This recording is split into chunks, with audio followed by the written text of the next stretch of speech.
Assalamu алейкум. Бүгүн сиздер тараптан келген суроолорго жооп берейин деп турам. Анткени көптөн бери комментарийлер жоопсуз калууда. Ошондой болсо да суроолоруңуздар пайда болсо жазып кое бериңиздер. Акырында баарыңыздарга жооп бергенге аракет кылмакчымын. Алгачкы сурообуз: башым ооруганда жүрөгүм айланат, кусам, көзүм ооруйт. Башым ооруганда капельница алам, туурабы? Туура эмес. Мен түшүнүгүм боюнча өз алдыңызча эле кайсы бир дарыны тамырыңыздан куйдуруп жатасыз. Эгерде баш ооруу сизде катталып жаткан болсо, дайыма болсо, бул капельница менен эле жоюлуп кетпейт. Анын үстүнө капельницаны өмүр бою ала албайсыз. Андыктан сөзсүз түрдө диагнозду тактоо керек. Невролог врачка барасыз жана ал сизди текшерет. Суроо жооп кыла таба балким кандайдыр бир башка текшерүүлөрдү дагы өткөрүшү мүмкүн. Ошонун негизинде сизге кандайдыр бир таблетка сунушталат. Капельница эмес. Анткени капельница бул көбүнчө олуттуу көйгөйлөрдө, адам өмүрүн сактап калууга муктаждык болгон учурларда негизинен колдонулат дагы. Калган көпчүлүк учурда капельница колдонулбайт. Анын үстүнө сиз өтө көп нерсени күтүп жаткан ушул капельница 70-80% суудан эле турат. Андыктан капельницадан өтө көп үмүттөнө бербеңиздер. Андан көрө көйгөйдүн тамыры эмнеде экендигин издеп көрүңүздөр. Айткан ушул даттанууларыңызга көңүл бура турган болсок, балким сизде мигрен оорусу болсо керек. Мигрен оорусунда эч кандай капельницанын кереги жок. Невролог жазып бере турган бир, балким 2 таблетканын жардамында эле убакыттын өтүшү менен жакшы болуп кетесиз. Кезектеги сурообуз: менин өтүм коюлуп кеткен, эмне кылуу керек? Демек, өт өзү бир аз коюлуш керек. Боордо пайда болгон өт суюктугу суюгураак болот жана ал бизге колдонууга ылайыктуу болгонго чейин ушул өт капчыгыбызда сакталганда бир аз коюлат. Ошонун негизинде ал биз үчүн пайдалуу болот. Ошондуктан буга өзгөчө бир кыжалатчылык менен караштын кереги жок. Ошондой болсо да, эгерде өтө эле коюлуп кеткен болсо, балким ушул тастыкталса, себеби менин оюмча бул өт суюктугунун өтө коюланып кеткендигин аныктоо деле өтө жөнөкөй нерсе эмес болсо керек. Ошондой болсо да баары бир коюланып кеткен болсо, анда өттү иштеткенге аракет кылыш керек. Өттү кантип иштетебиз? Майлуу нерселерди, өтө майлуу эмес, бирок майлуу нерселерди дагы рационго киргизип жеп туруш керек. Бир олтурганда өтө көп тамак жей албаш керек. Мисалы үчүн бир күндө бир 4-5 жолу жесеңиз дагы болот, азыраактан жеңиз. Ошондо өт капчыгыңыздагы ушул сизге керектүү болгон суюктугу көбүрөөк колдонулат дагы. Ашыкча коюланып кеткен өт суюктугу бара-бара калыбына келет. Мындан сырткары хафитол деген дары бар, суюк дары. Ошону дагы ичип турсаңыздар, сиздин өтүңүзгө ошол анын иштөөсүнө өзүнүн оң таасирин тийгизип, сиздин өт капчыгыңызды дарылап берет. Кийинки сурообуз: тиземден ылдый тарамыш тартылышы ооруйт, эмне кылам? Кандай гана даттануу болбосун, кандайдыр бир аракетке барбай туруп текшерилген эң жакшы чечим болот. Ошондой болсо да, бул сиздин даттанууңуз өтө деле олуттуу эмес экен. Мисалы, магний ичип көрүңүз. 500 миллиграмм бир күндө бир маал, балким 10 күн, балким 1 айга чейин ичип көрүңүз. Эгерде ушул тартылышканы жоюлуп кетсе абдан жакшы. Эгер андай болбосо, анда невролог же болбосо терапевт врачка көрүнгөнү барган максатка ылайыктуу болот. Дем алуу кыйындаса эмне кылуу керек? Эми мисалы үчүн бул бардык эле адамдарда болуп туруучу жагдай десем болот. Кээде баарында эле аба жетпей калат. Ошондуктан өзгөчө бир тынчсызданыштын кереги жок буга. Бирок ушул дем алуу кыйындашы менен бирге эле сизде башка симптомдор дагы болсо, тез чарчап жатсаңыз, мисалы денеңиздин кайсы бир бөлүктөрүндө ооруксунуулар болуп жатса, анда текшерилиш керек болот. Анализдер тапшырылат. жүрөктү текшерип көрүш керек болот. Жана ошого жараша көйгөй эмнеде экендиги аныкталса, аткарыла турган баардык нерсе сизге сунушталат. Таманым эки алаканым ысыйт, эмне кылуу керек? Бул дагы бир тараптуу жооп бериле турган суроо эмес. Өтө көп себептерге байланыштуу ушул нерсе бейтапта катталат. Мисалы кант диабети бар адамда болушу мүмкүн, варикозу бар адамда болушу мүмкүн, кандайдыр ревматологиялык ооруда болушу мүмкүн. Андыктан эгерде ушул таманыңыздын кызыганы эле болуп башка эч нерсе болбосо, тынчсызданбай эле коңуз. Эгерде улам эле каттала берсе жана кошумча дагы белгилер болуп жатса, анда дагы сизге текшерилүү сунушу берилет. Менин ИМТ 25 чыкты, арыкташым керекпи? 2-3 килограмм арыктап койсоңуз сиз үчүн жетиштүү болот. Нормада ИМТ 18ден 24ке чейин болот. 25ден 29га чейин бул ашыкча салмак деп эсептелинет. 30дан жогорусу бул семирүү оорусу сизде пайда болгондугун билдирет, эгер ошондой чыкса. Куркуманы кайдан табам? Куркума боюнча сиздерге видео материал даярдап чыгаргандан кийин ушуга байланыштуу өтө көп суроолор мага берилди. Жана мен сиздерге айтар элем, куркума бул эликсир эмес. Сиздеги бардык көйгөйлөрдү толук жоюп кое албайт. Болгону кошумча, тамак ашка кошумча. Бирок эгерде дайыма колдонуп жүрсө, анда сиздеги болгон кандайдыр бир сезгенүүлөрдү, ооруларды, ошол катары моон ооруларын дагы бир кыйла жакшы кылышы мүмкүн. Дарыланууга кошумча да бул. Андыктан андан өтө көп нерсени күтө бербеңиздер. Жана муну колдонуунун өзгөчө эрежеси жок. Болгону ач карынга ичпеңиздер. Анткени ачуураак болгондугуна байланыштуу ашказанды оорутушу мүмкүн. Сөзсүз түрдө ток карынга ичесиздер. Бир стакан сууга, кайнак сууга жарым чай кашык койсоңуздар жетиштүү болот. Бир чымчым ушул кара мурч дагы кошуп коесуздар дагы иче бересиздер. Ар күн эмес, 2-3 күндө бир жолу. Ошентчи болсоңуздар эң оңолу иммунитет көтөрүлөт. Сезгенүүлөр кете баштайт. Ден соолук дагы жакшырат. 9 жаштагы кызымдын ичи бура ооруп жатат. Эмне берсек болот? Кандайдыр бир даттануулар бекеринен болбойт.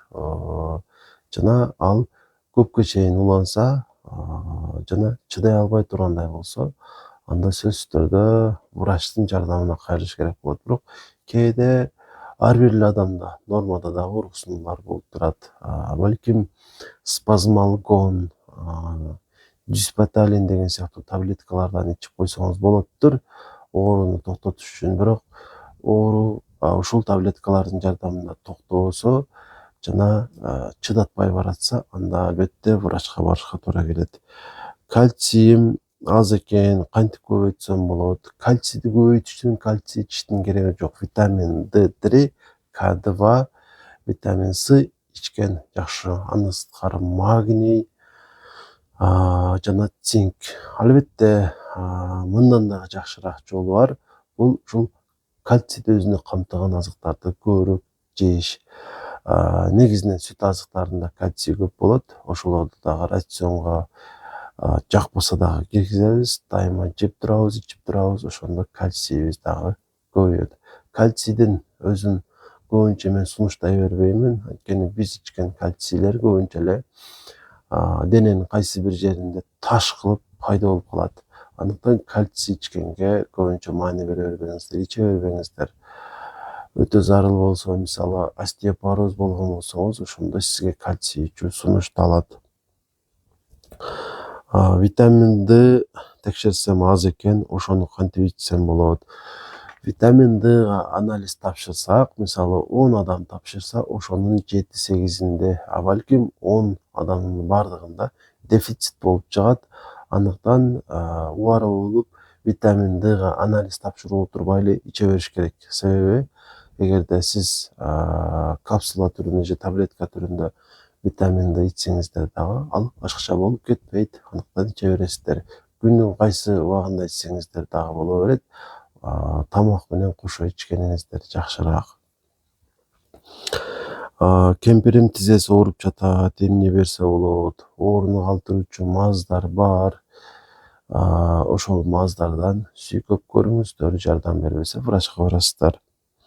Менде жировой гепатоз бар, эмне дары ичсем болот? Жировой гепатозду дарылаш керек, бир эмес бир канча таблетка аркылуу жана эң негизгиси туура тамактануу аркылуу таттууларды, аты углеводдор жана камыр тамактарды азайтабыз, кыймыл аракетти көбөйтөбүз.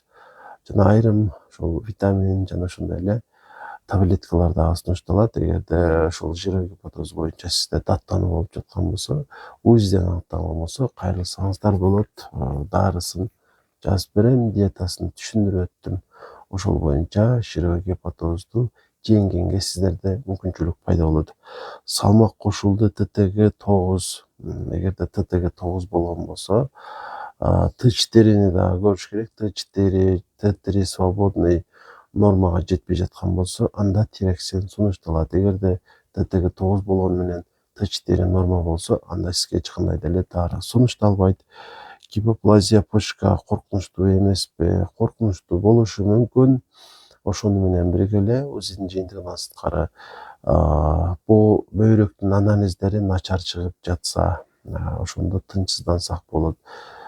Бирок эгерде гипоплазия ошол УЗИден эле аныкталып калгандары жакшы болсо дагы, баары бир дыккат болуп, анча-мынча байкап, то есть анализ тапшырып, бөйрөктүн анализдерин УЗИ кылдырып турган максатка ылайыктуу болот. Адам өзүн аяп жашаш керек. Анткени гипоплазия деген бул көбүнчө тубаса болот. Анан бул сиздин өмүрүңүздүн кыскарышына себеп болуп калышы мүмкүн. Андыктан тез текшерилип туруңуз. Кортизол жөнүндө айтыңызчы. Кортизол бөйрөк үстүндөгү безден надпочечник деп коет, чыга турган гормон. Бул ачуу гормону. Кортизол боюнча өтө көп ушул акыркы учурларда суроолор пайда боло баштады. Ар кандай сунуштар бар экен, мисалы кортизолго анализ тапшырып көр деп көп айтат экен. Чындыгында кортизолго анализ тапшырыштын кереги жок. Себеби бул чындыкты көрсөтүп бербейт. Сиздин ушул маанайыңызга карап эле кортизол ашыкча же тескерисинче аз чыгып калышы мүмкүн. Андыктан кортизолго таптакыр анализ тапшырбайсыздар. Эгерде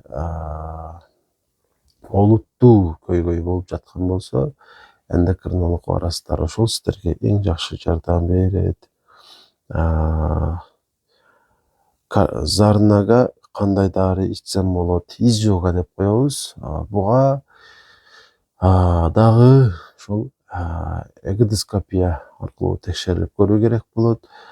Дыхательный уреазнить тест деген анализ бар, ошону тапшырып көрүш керек болот.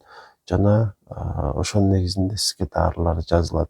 Диета сунушталат. Ачуу, кычкыл, ширин нерселерди жебей турасыздар.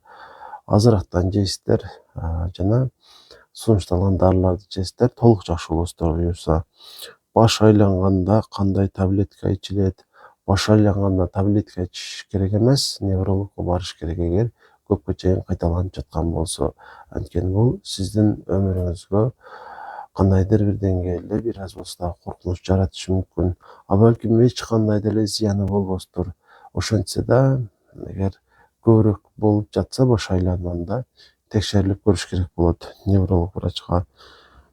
Сахар бар, боордо май бар, сары май жардам береби? Биз жеп жаткан, ичип жаткан азык заттар эч убакта дары болуп эсептелинбейт. Ал сахарды дагы түшүрбөйт. Ошол эле учурда майды дагы эритип бербейт. Андыктан сары майдан деле өтө көп нерсени күтпөй эле коюңуздар. Анын үстүнө сахары бар адамдарга ашыкча майлуу нерселер дагы сунушталбайт. Цистит болсом кандай кылсам болот? Цистит болсоңуз, албетте оору козгоп жаткан учур болсо дарыланыш керек болот. Фурамак ичсеңиздер болот, нитроксалин ичсеңиздер болот. Анан жылуураак ошол жерге парафин коюш керек болот. Ошонун негизинде буюрса жакшы болуп кетесиз. Д витаминди качан ичүү керек? Айырмасы деле жок, бирок күндүн башталгыч бөлүгүндө эртең менен ичкен максатка ылайыктуу. Эртең мененки тамактын аркасынан Менин зобум бар, кандай дарыласам болот? Зоб деген калкан сымал бездин чоңоюусу жана ал бир оору эмес, бир канча ооруларда калкан сымал без чоңоет. Ошондуктан эндокринологко текшерилет. Текшерилгенден кийин диагноз такталат жана дарылануу сунушу берилет. Эч убакта гипотиреоз болгондо, то есть ошол зобу бар болгондо адам ооруканага жатканышына эч кандай муктаждык болбойт. Болгону ушул зобтун кайсы түрү экендигин аныкташ керек болот. УЗИ аркылуу, анализдер аркылуу гормоналдык аныкталат дагы, тастыкталат дагы, ошого жараша алдыда кандай дарыланыш керек айтылат. Бирок ооруканага жатышыңызга себеп болбойт жана ошондой эле зоб болгондо эч кандай диета дагы жок. Бул органдын оорулары гормоналдык жол менен дарыланат. Менин ичегим узарып калыптыр, эмне кылсам болот? Долихосигма деп коебуз жана бул бизде ушундай бир түшүнүк бар. Гипер диагностика деген.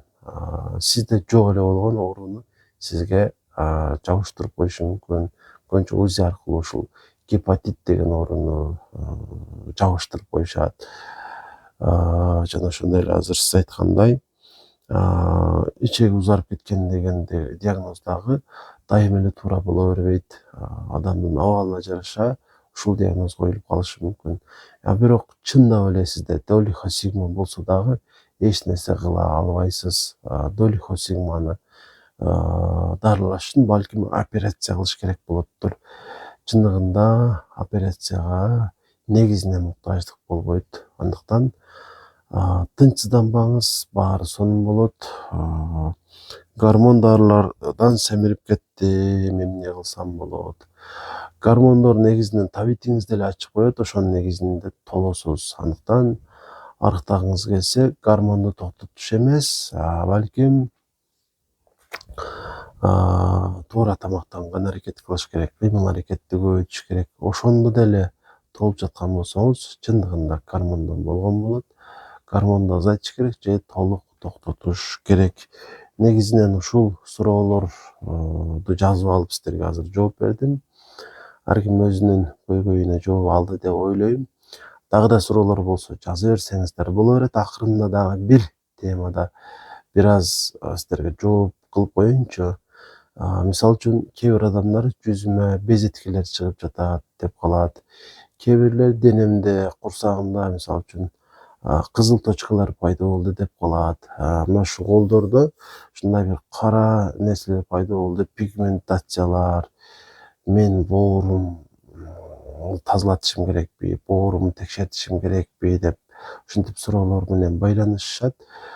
Мен сиздерге айтаар элем, ушул сиздер айтып өткөн даттануулардын баары ушул боордон эле болбойт. Албетте боордон дагы болушу мүмкүн. Бирок дароо эле боорду текшериш керек дегенге түшпөңүздөр. Ар бир эле адамдын боору жабыркай бербейт. Жана негизинен ушул кандайдыр бир вирус, Б, С ушул вирустар түшүп калса гана боорго аны жабыркатышы мүмкүн. Негизинен боор сезгене бербейт. Гепатит ар бир эле адам болбойт. Андыктан эмне болсо эле мен ушул боорум жабыркап калыптыр, мен сироз болупмун деп ойлой бербеңиздер. Ушул айтылган симптомдор башка эле көйгөйлөргө байланыштуу дагы болот. Балким ден соолук таза эле болот дагы, жөндөн жөн эле пайда болуп калышы мүмкүн. Дененин картаюусу бир гана чачтын агаруусу менен болбойт. Жүзгө тырыштар түшөт, денеге ар кандай жагымсыз папилломалар чыгышы мүмкүн. Булардын бардыгы сизди тынчсыздандырбасын.